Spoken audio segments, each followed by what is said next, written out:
The Frozen Wilds is an expansion of Horizon Zero Dawn. It's also a brand new adventure for Aloy that opens up a new place for her to explore and gives her a new central mystery to kind of dig into.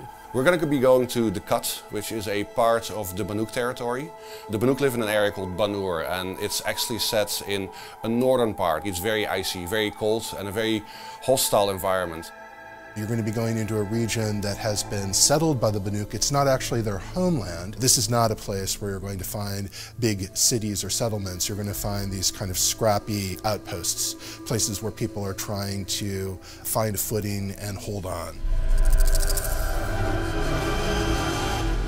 Even before we began work on the Frozen Wilds, we'd written dozens of pages about the Banuk. But this was really an opportunity for us to flesh that out so much more, you know, to really focus on them, put them in the spotlight, try to imagine all of these details about their warrior and hunting culture, really dive deeper into their kind of mystical beliefs, and then find ways of having that fuel the drama of the quest that you're going to be taking part in as you explore this region.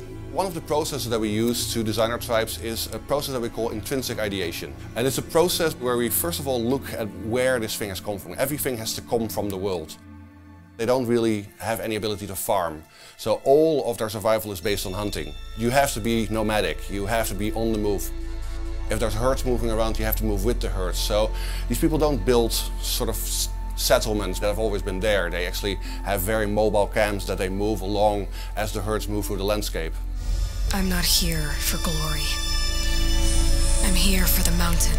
We work in great collaboration with all the different disciplines here, and the art and concept team had a huge role in developing the Banuk. They had really done a lot of the work in terms of how the Banuk kind of would fit into the environment. As Yellowstone was a big part of the inspiration for the Banuk, it dictated their attire in the sense that what they wore, the type of clothes. Even the colors were picked from Yellowstone. The prismatic pools, it's quite an outspoken, bright color palette compared to the other tribes in Horizon. Our goal was really to try to think about what it would be like to be a tribe in the natural world, a very specific aspect of the natural world, and then extrapolate from there. Unlike Earth-like tribes, we have robots roaming around.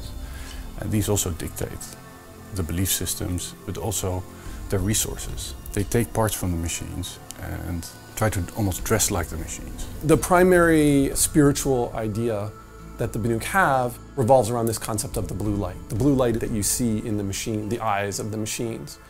The Banuk believe that the blue light kind of can only exist in the machines, that it in fact struggles to survive within the human heart. The human heart can't contain this kind of ultimate expression of harmony. It is an ideal that they're constantly striving towards. And it also harkens back to a time when the machines themselves were more peaceful.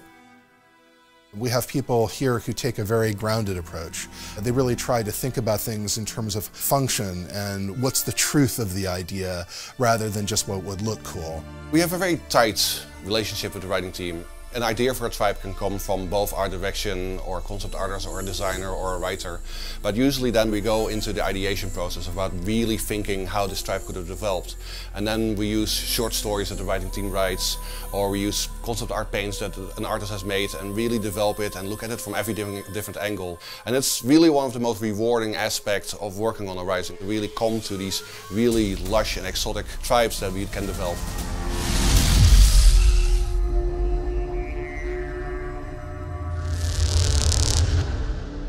PlayStation